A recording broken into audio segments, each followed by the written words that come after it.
Muy bien, creo que ya está grabando. Bueno, entonces vamos a iniciar con la clase del día de hoy. Hoy sería, como les decía, la clase número 8.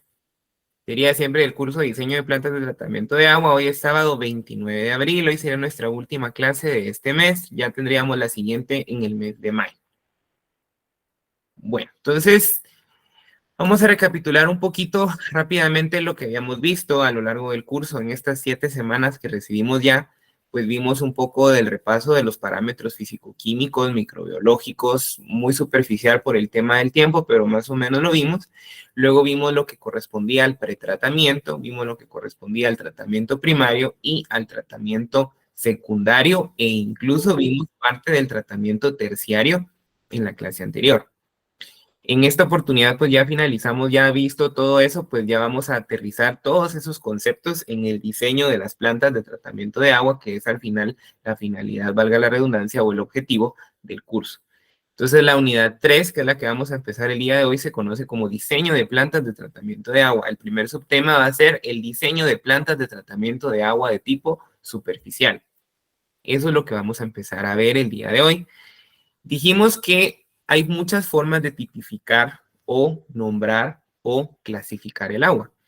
Decíamos que las podíamos clasificar como superficial, como subterránea, depende de su origen, también puede ser pluvial, puede ser residual, puede ser, no sé, de síntesis, etcétera, o sea, de algún subproducto o algo así. Entonces, hay muchas formas, incluso podemos clasificarla como agua dura, agua blanda, agua desmineralizada, agua estéril, agua para bebidas, aguas, o sea, hay muchas formas de tipificar el agua. Sin embargo, nosotros con el objetivo del curso hicimos 3 divisiones, que era el agua superficial, el agua subterránea y el agua residual. No quiere decir que esas sean las únicas, no. Como les digo, hay muchas formas de tipificar el agua, incluso el agua superficial puede ser pluvial también, porque está en la superficie terrestre. De hecho, en los ríos, por ejemplo, se nutren tanto de agua pluvial como del agua superficial original del cuerpo hídrico. Entonces, sin embargo, pues las características del agua pluvial con el agua de los ríos es muy similar por el hecho de estar expuesta a la atmósfera, ¿sí? Expuesta al medio ambiente, expuesto al entorno. Entonces, en ese caso es el agua superficial, distinto al agua que está debajo de la tierra o el agua subterránea, o bien el agua que ya tuvo un uso, que sería el agua residual. Entonces, vamos a empezar con el agua superficial. Los grupos que pues les tocó hacer este proyecto de diseñar una planta de tratamiento de agua superficial, pues más o menos por los trabajos que revisé, ya investigaron, ya hicieron un diseño, algunos muy buenos, por cierto. Pero para los que no les tocó, pues vamos a ver para que todos comprendamos y veamos las diferencias que hay dentro de una planta dependiendo del tipo de agua. Entonces, vamos a ver la palabra diseño. Diseño significa, pues valga la redundancia, diseñar, ¿verdad? O crear o hacer algo de cero.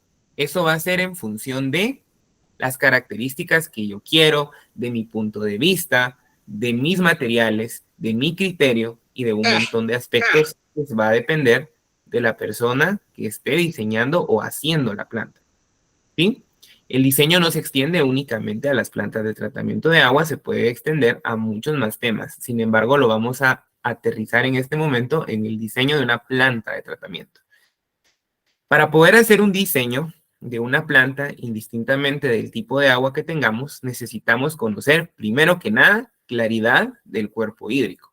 Claridad del cuerpo hídrico se refiere a tener seguro o saber bien qué cuerpo vamos a tratar. ¿Será que vamos a tratar un río? ¿Será que vamos a tratar un pozo? ¿Será que vamos a tratar un agua de descarte de una industria? ¿Será que vamos a tratar el agua de un nacimiento? Eso es lo importante. ¿Por qué? Porque en función de eso vamos a empezar a pensar dónde vamos a hacer la planta, qué vamos a necesitar, porque quizá mi cuerpo de agua está en Escuintla y yo estoy en Zacatepeques, entonces voy a necesitar mover esa agua. ¿Será que es muy caro moverlo? ¿Será que mejor busco un lugar de hacer la planta que esté más cerca? ¿O será que sí? Esos factores, por eso es importante conocer cuál es el cuerpo hídrico, qué agua voy a tratar. Una vez conocido el cuerpo hídrico y estar seguro de, bueno, voy a tratar este pozo, este río, este nacimiento, vamos a pasar a hacer el panel de análisis físico-químico y microbiológico del agua. Realmente sin hacer un análisis físico-químico y microbiológico del agua no es muy recomendable porque entonces ustedes no saben qué es lo que tiene el agua. Por lo tanto, ustedes no saben qué parámetros eliminar, aumentar, reducir, lo que sea. ¿Sí? Es muy común que uno en la industria de repente pues ya le impongan un sistema, ¿verdad? Usted llega a su empresa a veces y si no le toca diseñar, pues le dicen, mire, ahí está el sistema de tratamiento de agua y pues ahí está. Pero a veces resulta que por no haber hecho ese análisis preliminar, por ejemplo, el agua, un sistema común le quita a usted dureza, le quita a usted mineral, le quita pH, le pone cloro, le quita cloro después porque hay un rango permisible, pero de ahí resulta que tenía nitritos y nada de su sistema de tratamiento de agua quita nitritos. Entonces el sistema no es funcional al 100%. Entonces, por eso es que es importante saber el análisis físico, químico y microbiológico, porque entonces usted dice, ah, bueno, mi parámetro más alto, por darles un ejemplo, es el nitrógeno, ¿verdad? Los nitritos, los nitratos. Entonces, yo necesito incluir en mi planta algo que me elimine ese parámetro en específico. Quizás alguien más tenga otro cuerpo hídrico y los nitritos le salieron bajísimos. Entonces, no tiene que incorporar algo que quite los nitritos. Tal vez a esta persona lo que le salió alto fue el azufre. Entonces necesita algo que quite azufre. ¿Sí? Esa es la lógica. Si usted no tiene un análisis físico-químico y microbiológico, no es recomendable o no es adecuado el diseño, porque es como que usted recete a alguien solo con verlo. Usted, cuando usted se enferma, es, bueno, si es algo grave, por lo general, o más complejo, a usted le mandan a hacer un examen de laboratorio, ahora le sacan sangre, heces, orina, dependiendo qué es lo que tenga, y pues con eso el médico le hace su diagnóstico. No es solo de que lo vea y le dice, ah, sí, usted tiene los glóbulos blancos bajos, ¿verdad? No, o muy altos, no, o sea, él le hace un análisis y ahí es donde él concluye, bueno, esto puede ser que hay indicios por olor, por apariencia, por etcétera, pero siempre el análisis físico-químico y microbiológico es importante en la parte del diseño. Sobre todo si es un agua superficial como referencia o como sugerencia, si alguien la diseña en algún momento, tienen que tomar en cuenta las dos estaciones del año. El agua superficial, por su naturaleza, por estar afuera, por estar expuesta al ambiente, tiene unas características en invierno y tiene unas características distintas en verano. Es lógico pensarlo, en el verano llueve, se crecen los ríos, arrastra material, de repente sedimentos, de repente pH, porque esa agua está mezclada con el agua pluvial, entonces va a tener ciertas características. En el verano los caudales son bajos, la temperatura incluso mantiene más caliente el agua, por lo tanto se va a alterar la conductividad y algunos otros parámetros, entonces el agua superficial por su naturaleza sí es necesario que ustedes hagan un análisis en una estación o en otra estación. En Guatemala sería en verano y en invierno.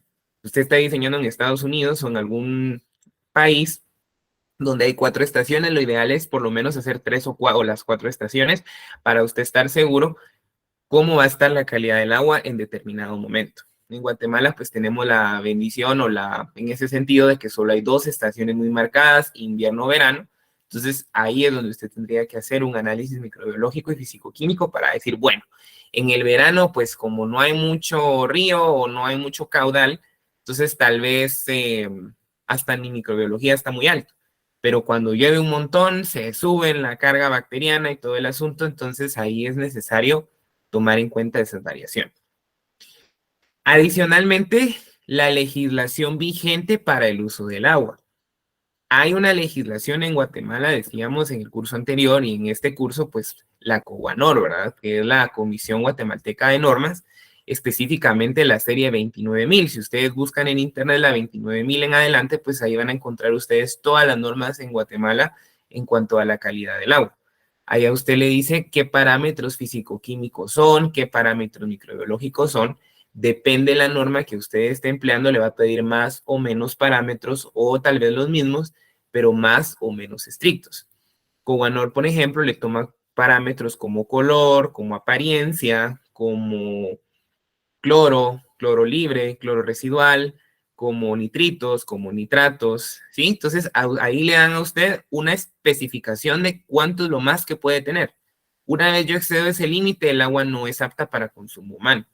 Sin embargo, dentro de la serie en 29.000 está la 29.001, que es la agua para consumo humano, pero si usted está diseñando un sistema de tratamiento de agua para una embotelladora, entonces hay que buscar la 29.000 algo o la 29.000 que es para ese uso del agua.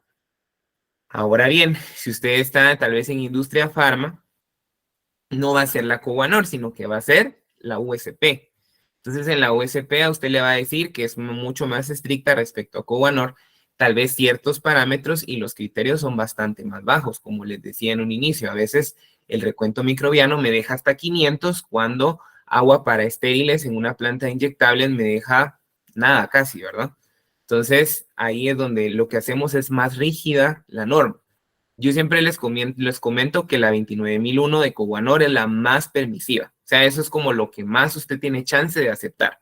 De ahí las demás normas van a ir de Cowanor hacia abajo o hacia en cuanto a bajar los parámetros. De repente, Cowanor le dice, mire, la conductividad son 7.500, pero las otras normas a usted le dice 500. Entonces, más bien, le está bajando, ¿sí? Le está complicando a usted porque tiene que bajar más los parámetros o subir más, dependiendo qué parámetro sea.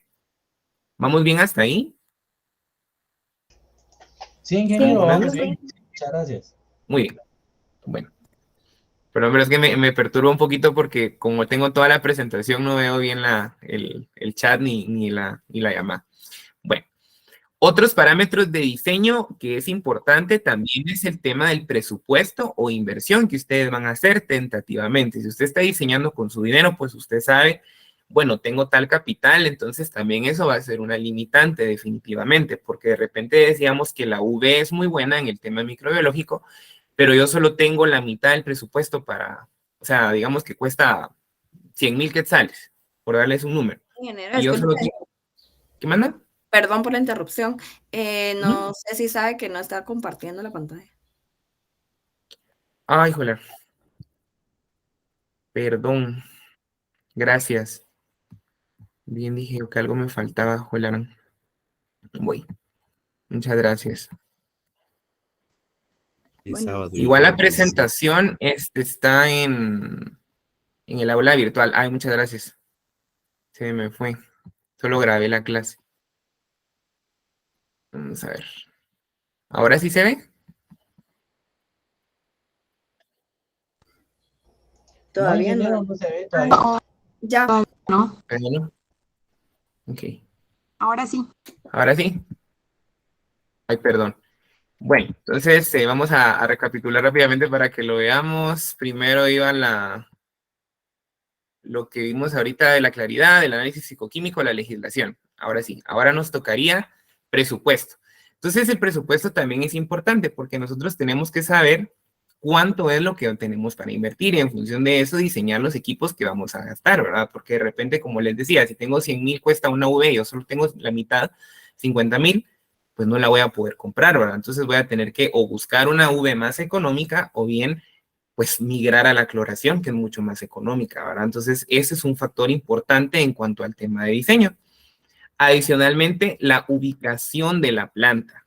¿Qué tan lejos está la planta de mi cuerpo hídrico? Eso es un tema muy importante por lo que les decía, porque si estoy a 100 metros, tal vez una bomba normal me es capaz de trasladar el agua, pero si estoy de un departamento a otro o de, no sé, a un lugar muy lejos respecto al otro, pues de repente tengo que tomar en cuenta definitivamente ese factor, porque no es lo mismo tratar el agua en el lugar que trasladarla, porque el traslado, aparte de tema costo, aparte de tema diseño, también va a tener cambio o alteración en las características. La conductividad, por ejemplo, es un parámetro físico-químico que se altera por el movimiento, igual que el pH. No es tanto, pero sí hay una variación. Si usted, por ejemplo, toma la conductividad en un recipiente con agua no como no quieta, digamos, que usted viene a echa directamente el agua y está sacando burbujas y usted mide una conductividad, le va a variar respecto a que usted deje la muestra un tiempito, ahí tal vez unos 10 minutos, 15 minutos y luego lo vuelva a medir. Entonces, esos parámetros me van a variar y por lo tanto es importante saber la ubicación de la planta respecto al cuerpo hídrico. Por eso habla ahí también de la distancia, ¿verdad? Eso es bien importante. Por ejemplo, en Guatemala, la planta Lodecoy, que es la que abastece a la mayoría de la capital, se abastece del río Chaya-Pixcayá, que está bastante retirado. Sin embargo, pues ellos no utilizan una bomba como para trasladar el agua, sino que lo hacen por gravedad, por altitud. Los ríos están más en alto respecto a la planta. Entonces la planta lo que tiene es un sistema de drenajes que tienen pendiente, o sea, utilizando la altura, ¿verdad?, del terreno respecto al río o al cuerpo hídrico. Entonces, ese sistema de drenajes es el que solo por gravedad, por la inclinación, ahí se entuba o se mete el agua y llega directamente a la planta. Sin embargo, eso me va a traer a mí energía cinética adicional. Imagínense toda la energía que va a ganar ese río o ese cuerpo de agua desde un lugar hasta el otro. Entonces, pues eso va a ser no un problema, pero sí lo tengo que tomar en cuenta porque el agua va a llegar con mucha fuerza. Entonces, yo lo tengo que detener. ¿Sí? Igual una bomba, la bomba le va a dar bastante energía. Esos son algunos aspectos en cuanto a el diseño. ¿Alguien levantó la mano? Sí, buenos días, ingeniero, ¿cómo está? Le saludo a José Carlos Dávila. ¿Qué tal? Buenos días. Es que cabalmente ahorita que usted mencionó la distancia, pues tengo una consulta. Solo para comentarle, yo soy abogado, no soy ingeniero, ni nada por el estilo. Entonces, por eso es que, pero soy jefe de cumplimiento de una constructora, entonces estos temas me interesan a mí. Y cabalmente, últimamente he tenido muchas denuncias en varios proyectos por el tema del olor. Entonces, yo sé que tal vez no sea técnico de la planta, sino que más que todo por la distancia donde está ubicada. Pero desde que yo estaba buscando las leyes y todo eso, el tema del olor pues no está regulado en la legislación guatemalteca, pero sí existe jurisprudencia sobre el mismo, como una contaminación atmosférica. Entonces yo le quería preguntar si usted ha tenido algún caso o algún tipo de, no sé, como de solución sobre el tema del olor, porque hay plantas que pues emanan esos olores, ¿verdad? Y eso hace que los condominios o los que viven por ahí cerca pues se quejen, ¿verdad? Porque a la larga la distancia no es la adecuada o los desfogues no son los adecuados, entonces el olor se viene por el aire, ¿verdad? Sí, fíjese que respecto a, o sea, un caso especial mío que me haya pasado, no, pero sí he escuchado de otras personas y conozco de otras personas. Como usted dice, la Cobanor y realmente la legislación en cuanto al agua, no, si usted busca un Cobanor, le dice que no, que sea como, o sea, lo deja muy ambiguo, no es un número ni es un valor como tal. Sin embargo, pues ahí, por ejemplo, está el acuerdo gubernativo también de la ley de lodos, por ejemplo, el 236, que 2006, que se habla un poco más de agua residual, y por ahí habla un poco más de cumplimiento de parámetros, o bien el decreto de medio ambiente también, ¿verdad? Pero eso sería más por tema de seguridad ocupacional, o bien porque afectan a como que a las comunidades o a los condominios, a los comerciales que está cerca. La única herramienta que yo tengo entendido que es como legal o que usted puede como utilizar para poder justificar o evitar un proceso legal sería que tengan un estudio de impacto ambiental. Porque ahí es ese diagnóstico y donde usted concluye, pues el equipo que le hace o la empresa o el consultor que le hace su estudio de impacto ambiental, ahí él concluye con base a los criterios de que, por ejemplo, el olor no es, o sea, ahí se ve todo lo que es como medioambiental, porque se analiza el agua, el aire, el olor, como que si colinda con alguna construcción, porque un estudio de impacto ambiental lo debería tener todos, como una gasolinera, una panadería, una peluquería, pues igual una planta pudiera tener su estudio de impacto ambiental y demostrar para legalmente poder decir, bueno, con base al estudio de impacto ambiental, que eso lo tiene que aprobar el Ministerio de Ambiente, si usted tiene la licencia, y entonces ahí no tendría ningún problema. Esa sería una herramienta que usted puede utilizar para poder como justificar o poder evitar un problema legal. Sí, cabalmente dije, lo que nosotros hacemos más que todo es tener los manuales de la planta y los análisis de acuerdo a la norma que regulan esos parámetros, tal y como usted menciona, pero yo Leo, le estoy haciendo un trabajo de investigación súper grande por el tema de los olores, porque a la larga eso es lo que trae la denuncia.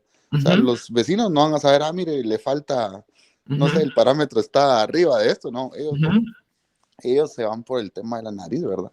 Pero cabalmente como es algo subjetivo, porque yo le Sí. puedo decir a un vecino, mira, no, yo no siento nada, y él sí siente, entonces, pero como no está regulado. Pero muchas gracias por la explicación. No hay pena, con mucho gusto, como le digo, no hay, ahí lo único que sería que se apoyen más sería con un estudio. Ustedes tengan su licencia con el estudio de impacto ambiental y con eso ustedes se pueden, pues, legalmente tener un arma o una defensa, ¿verdad? Y en cuanto al olor, pues, sería de ver también qué tipo de agua es, porque el agua, pues, en teoría no debería tener tanto olor. Si es de cloro, pues, es normal, pero de repente si huele como a feo o huele como raro, pues, ahí es el problema, ¿verdad? Pero sí, por la distancia suele pasar ese tipo de cosas y como le digo legalmente, pues un estudio de impacto ambiental es la herramienta que a usted le garantiza que su empresa o su institución o su planta, en este caso, pues cumple con las características adecuadas para tener un cumplimiento ambiental, ¿verdad? Por ahí no sé si han visto justo en las construcciones que de repente está la estructura toda en obra gris y dice licencia ambiental no sé qué. Entonces, esa licencia es su herramienta o su defensa que usted dice, bueno, yo ya certifiqué que la construcción cumple con las prácticas ambientales adecuadas, ¿verdad? Que sea cierto o no, tristemente no lo sé, pero sí tiene un aval del Ministerio de Ambiente o de alguna institución del Estado que a usted le da la autorización para poder pues, hacer la labor que depende de la institución, ¿verdad? Muy bien. Bueno, pues entonces ya, volviendo al diseño, pues vamos a ver puntos clave. Esto es lo que les decía en la clase anterior, que era lo que ustedes deberían de tomar en cuenta. Por ejemplo, el pretratamiento, sí o sí, tiene que tener para una planta de agua residual, perdón, de agua superficial, una rejilla. ¿Por qué una rejilla? Porque una rejilla va a detener todo lo que tenga suspendido, ¿sí? Un agua superficial, si es un río, volvemos, obviamente si llueve va a jalar una rama, va a jalar una botella o muchas botellas, esperemos que no, pero puede pasar. Entonces, ¿cómo voy a quitar yo eso? Con una rejilla. De repente un agua subterránea no va a ser necesario que tenga una rejilla, porque por la naturaleza es difícil que salga una botella de plástico de un pozo de varios metros de profundidad. La verdad es que creo que no. Tal vez sí, pero será una o algo así que por accidente, tal vez se fue en el drenaje y fue a dar ahí, pero es muy complicado. En cambio, un agua superficial, sí, es muy probable que traiga hasta animales muertos, que traiga ramas, que traiga troncos, que traiga plantas, que traiga objetos de vidrio, objetos de plástico. O sea, puede traer muchos sólidos suspendidos. Por lo tanto, se va a contar, o se debería de contar siempre en el pretratamiento de un agua de tipo superficial con una rejilla. Además, tenemos que considerar en el tratamiento primario que se tienen que remover esos sólidos. O sea, si, digamos, si no trae algo muy grande, fijo va a traer cierta cantidad de sólidos que se tiene que quitar con un filtro de arena, con una filtración secundaria, con un floculante, con lo que sea, pero va a traer sólidos. Por lo tanto, eso hay que tomar en cuenta y ajustar el pH. ¿Por qué el pH? Porque por el hecho de la temperatura y de la exposición al ambiente, el pH del agua superficial sí va a estar más variado. Puede ser que venga muy ácido o que venga muy alcalino. Entonces, sí es necesario un ajuste de pH siempre en una planta de tratamiento de agua superficial. Adicional, en un tratamiento secundario, debido a la exposición, sí va a traer bastante contaminación microbiológica. Por lo tanto, va a ser necesario dosificar grandes cantidades de cloro. Obviamente va a depender, ¿verdad? Ustedes, porque si es un nacimiento en Guatemala, de repente la calidad es bastante buena y no tiene mucha carga microbiológica, pero de repente el río que ustedes seleccionaron o el cuerpo hídrico no es tan bueno, entonces sí es necesario agregar cloro. ¿Vamos bien hasta ahí? ¿Sí? Sí, ingeniero, estamos Sí, bien sí. ahí, muchas gracias. Muy bien. Sí, ingeniero. Otro punto clave son que tienen que haber accesorios como bombas, válvulas y tuberías.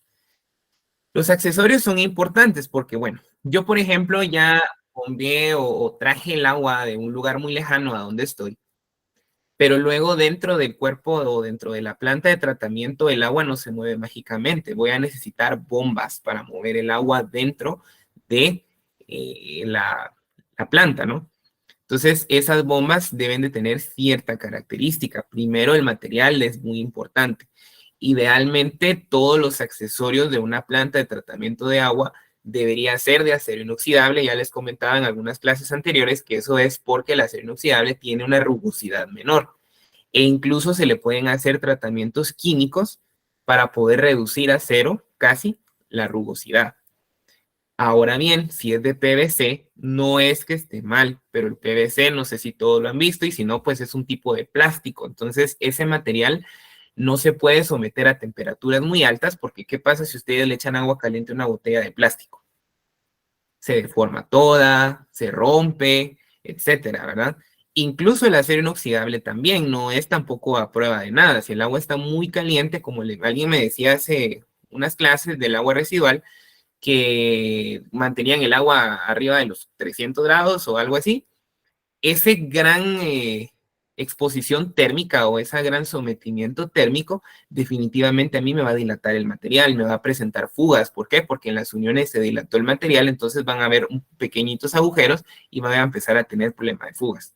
Entonces lo ideal es el acero inoxidable, sin embargo no es el único. Por tema costo también yo sé que es una limitante y se puede usar PVC, no hay ningún problema, pero entonces hay que buscar que no se contamine tan fácil, y eso lo voy a lograr a través de limpiezas constantes de los equipos, porque el PVC en el tema microbiológico sí es un pequeño problema, porque como la rugosidad es más alta, es más probable que se les contamine un codo, que se les contamine una válvula, que se les contamine una unión, o alguna cosita así, ¿verdad? Entonces es importante la limpieza o el mantenimiento de la planta.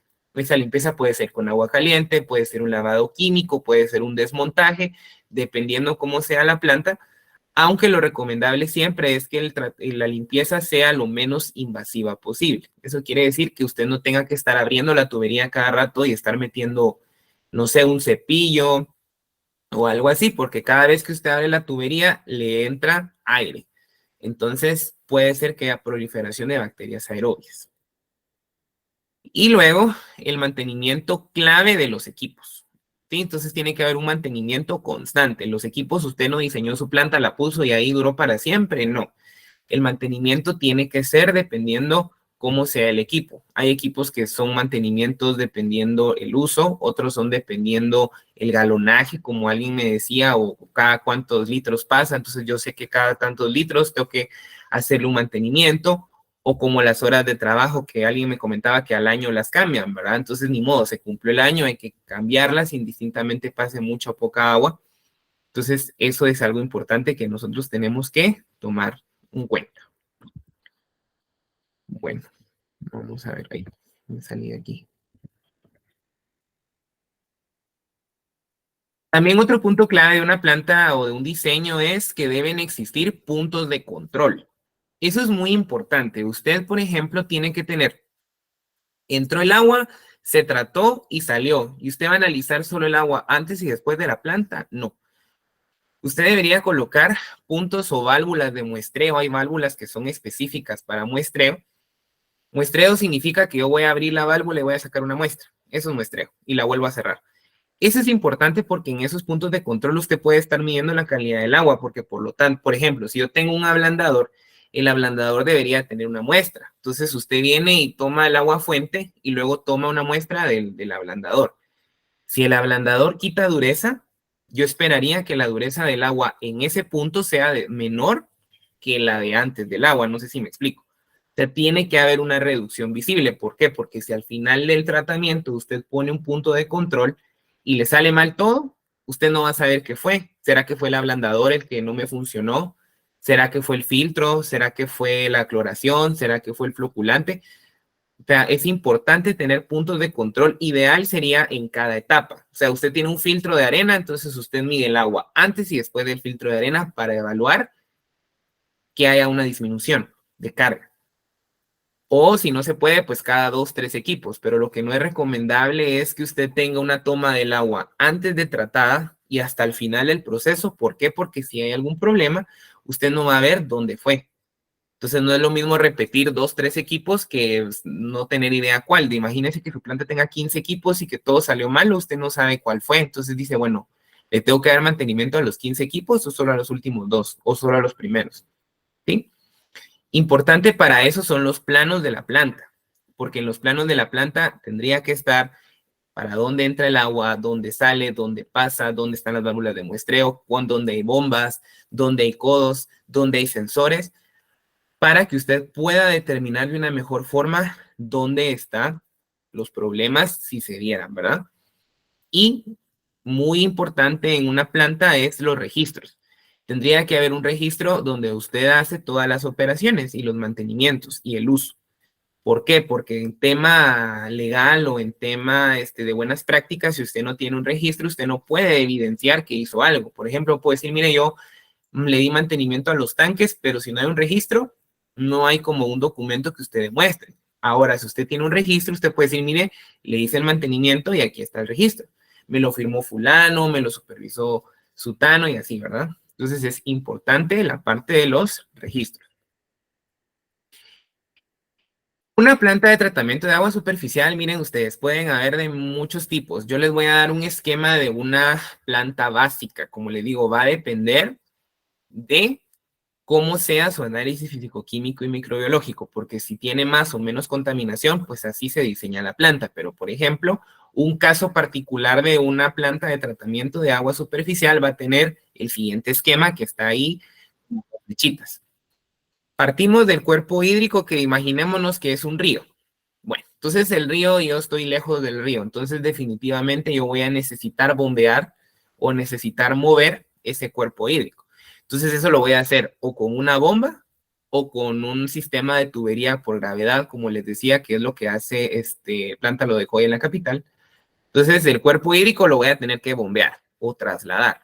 Lo voy a trasladar, entonces, como gana mucha energía cinética o mucha velocidad, porque lo estoy jalando de una distancia muy grande, entonces al momento de venir va a venir muy turbulento o con mucha energía cinética. Por lo tanto, voy a necesitar un laberinto. En el laberinto, decíamos en el pretratamiento, que es pues nada más paredes, ¿verdad? Como los que vienen en la prensa o en algunos libros que uno tiene que resolver. La finalidad es que el agua impacte en las paredes para ir deteniéndose, bajar su energía y volverse tranquila. Meter el agua con esa energía a un equipo no es recomendable porque lo va a reventar. Hay una presión máxima de todos los equipos y no se puede forzar un equipo tanto. Por lo tanto, iría correctamente un laberinto. Eso es si hay bombeo. Ahora, si no hay bombeo y vengo de a la par, está a media cuadra mi río de mi planta, entonces pues no, ¿verdad? No voy a necesitar, tal vez la bomba va a ser con un flujo menor y ya va a pasar directamente a la rejilla, pero les estoy dando el peor caso, digamos, que es cuando la distancia está muy grande, entonces va a venir un laberinto. Después del laberinto ya va a pasar una rejilla, que es la que realmente va a quitar los sólidos grandes, y luego, por lo general, se traslada a un tanque de almacenamiento, ya sin sólidos grandes, ¿verdad? El agua está contaminada, pero ya no tiene ramas, ya no tiene objetos grandes, ¿verdad? Luego, un esquema es que vamos a pasar una filtración primaria que puede ser un filtro de arena, un filtro multimedia, un filtro de grava o un filtro con porosidad relativamente media. Relativamente media estamos hablando de las 100 micras, 50 micras más o menos, no muy pequeño porque entonces se va a tapar, más que es una filtración primaria.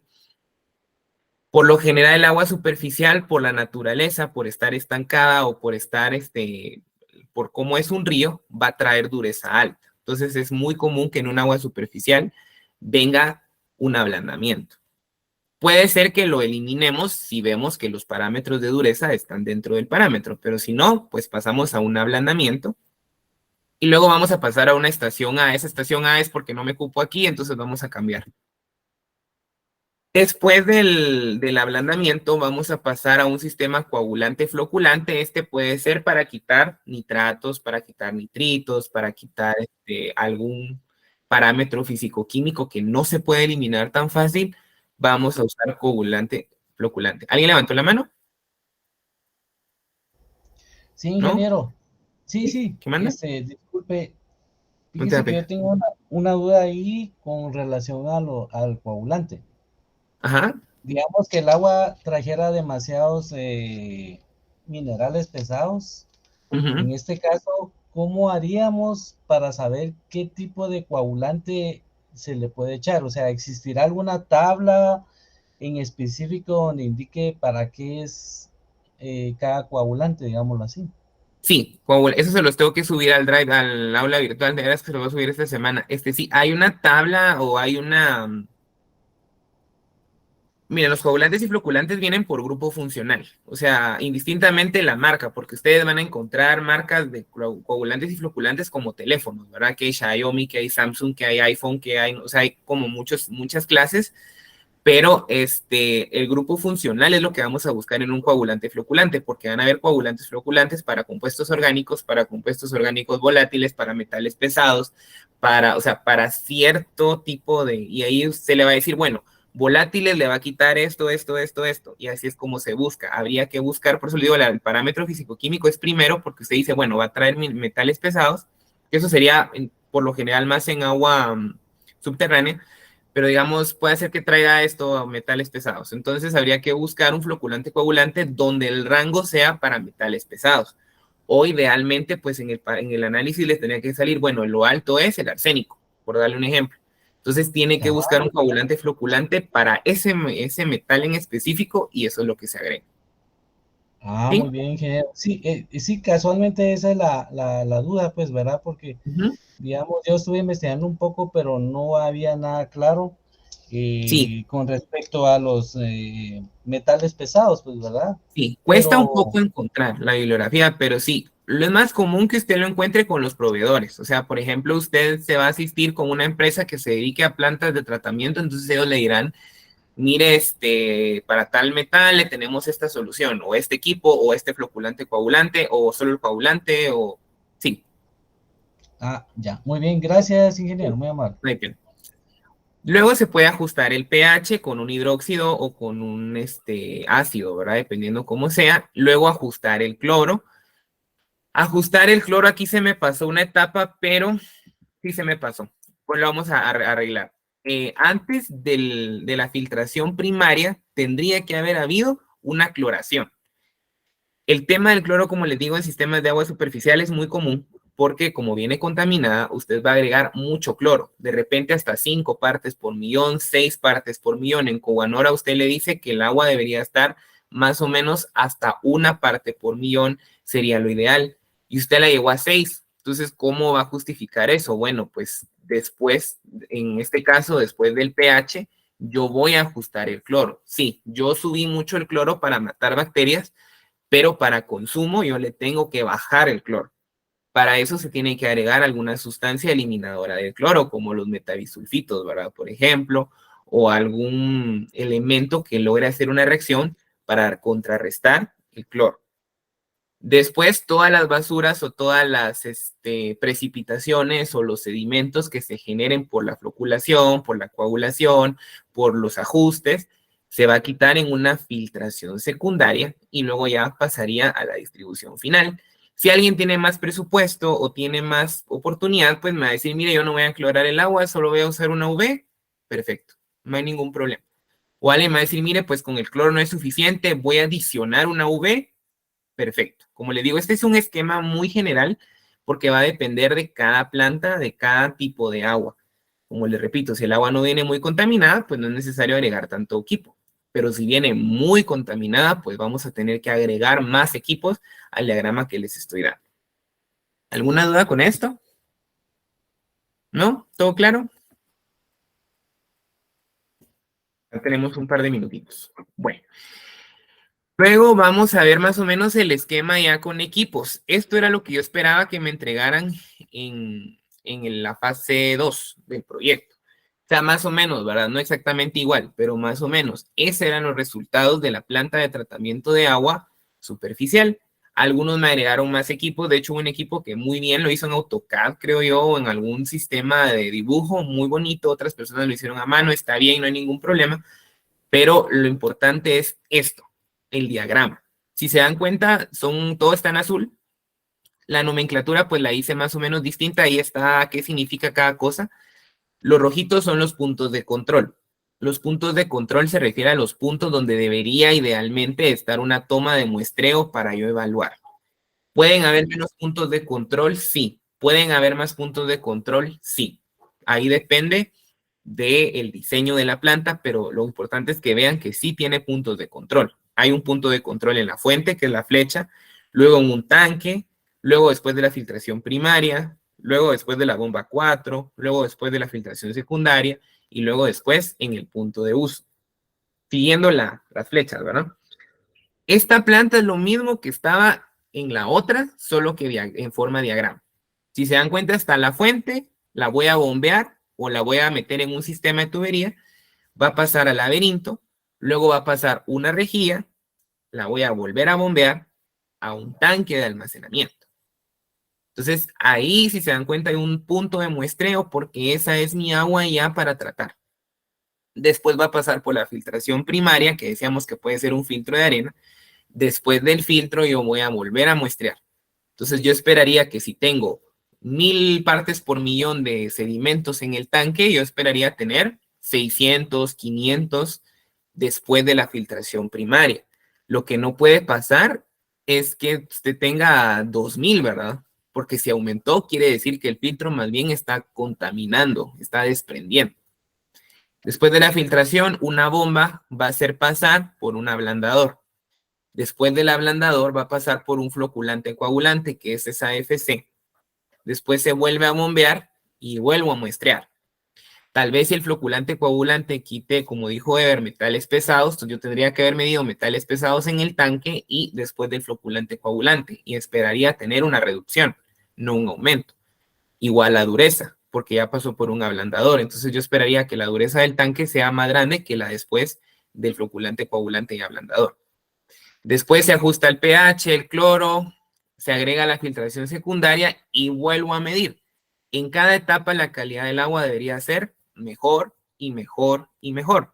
Si ahí sale mal, entonces yo digo, bueno, mi problema está entre los dos ajustadores y la filtración secundaria, porque después del floculante coagulante ya había salido bien el agua. Por eso es importante, porque si ustedes muestrean hasta después de la bomba 5 en el punto de uso y le sale todo mal, usted no va a saber en qué equipo fue. Capaz fue desde el laberinto. Por eso es importante, como les digo, los puntos de control, porque así ustedes van a tener una idea más clara de qué está mal, qué está bien, qué tienen que cambiar. De repente, bueno, la filtración no es adecuada, entonces vamos a poner un filtro con un poro más pequeño, o el floculante coagulante no es el adecuado. ¿Queda claro esto?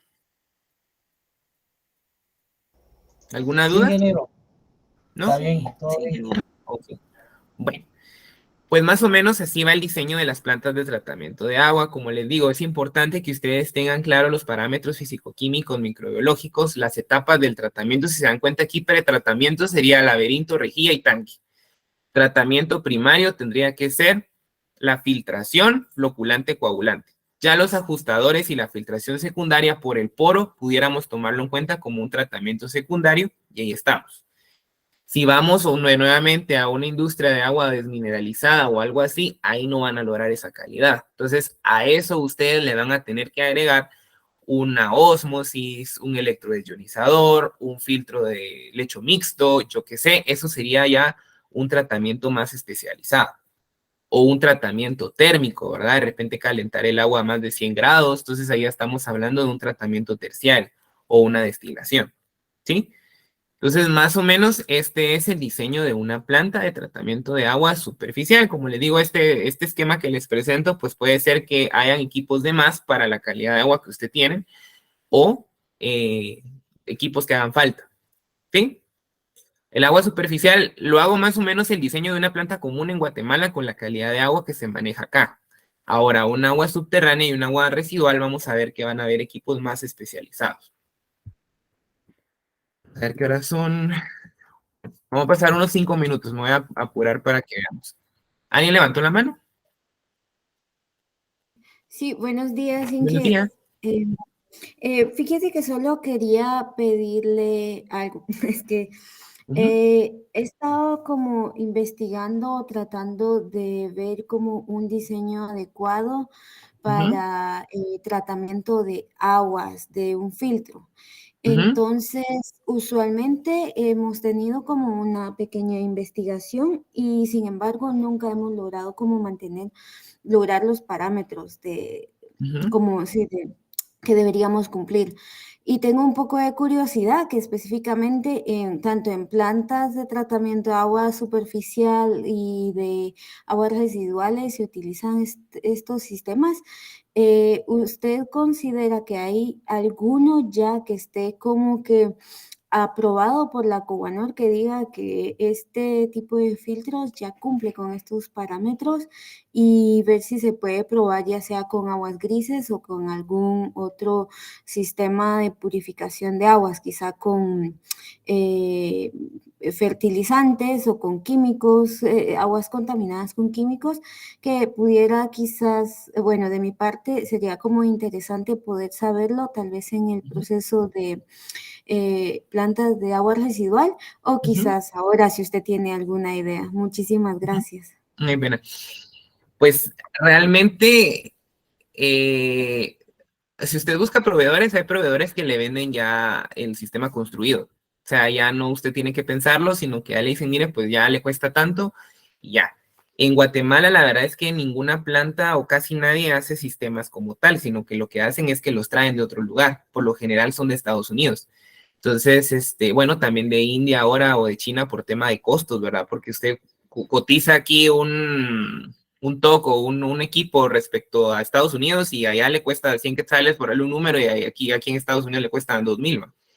Entonces, es más económico, pero sería de buscar, sí hay proveedores que le vean, voy a buscar algunos, pero sí hay proveedores que le venden ya sistemas, o que hay otros que son más específicos, que usted le da sus parámetros problema y ellos le dan el sistema ya con los equipos adecuados. Sin embargo, me atrevería a decir que en Guatemala el 90-95% de los proveedores importan o traen de otro lado los equipos, o bien los ensamblan acá, pero originalmente son de otro lugar. Y yo se lo comento porque también de repente con el tema de los repuestos, eso es algo importante, porque resulta que el filtro viene cada 6 meses, entonces usted debería de tener uno en stock, porque si se le arruinó hoy, va a esperar los 6 meses para que se lo reemplacen o algo así, ¿verdad? Entonces sí tendría que haber, pero importante es que usted le diga a su proveedor, si usted no lo va a diseñar completamente, qué parámetros son los que le da problema, y él le tendría que resolver satisfactoriamente y decir, bueno, para esto, porque si cualquier material se puede eliminar, lo único que no se puede eliminar al 100% actualmente en los sistemas hídricos mundiales es el tema de la salinidad. O sea, un agua salada, volverla dulce, de momento todavía no es viable. Pero de ahí todo lo demás, dureza, metales, contaminación microbiológica, de que se quita, se quita. Lo que hay que buscar es el sistema adecuado o el proveedor adecuado para el problema que usted tiene. Si son los filtros caseros como los ecofiltros, no es que hable mal de ellos, porque claro que no, obtiene una calidad muy buena, pero los ecofiltros, por ejemplo, no están diseñados para un agua muy contaminada, se les saturan rápido y no funcionan bien. Y el problema es que usted ve el agua transparente, pero realmente no cumple con una calidad ideal. Incluso he visto en industrias que de repente hay unos filtros que tienen hasta una UV a la par, que son caseros, que hay a veces en las cafeterías, en las universidades, he visto eso, en la USAC, de hecho hay esos filtros que en ingeniería, que es mi facultad, recuerdo que hay unos que son como plateados, que tiene una boquilla y todo. Si usted le hace un hisopado de superficie a esa boquilla, ya no vuelve a tomar agua nunca ahí. Entonces se contaminan muy fácil. Entonces, es complicado, la verdad. También depende mucho de la manipulación y la calidad. Es de estar monitoreando constantemente si el agua sale bien o no, o asesorarse con alguien que la pueda ayudar, porque tal vez no está correctamente el sistema. ¿Sí? Muchísimas gracias. Igual Sí, cuando veamos la residual voy a buscar algo para decirle, no tenga problema. sí, solo como énfasis, realmente no trabajo con plantas de tratamiento, es específicamente más como cómo tener opciones para las familias en el área comunitaria, específicamente individual, como tratamiento de aguas grises, que no son extremadamente contaminantes.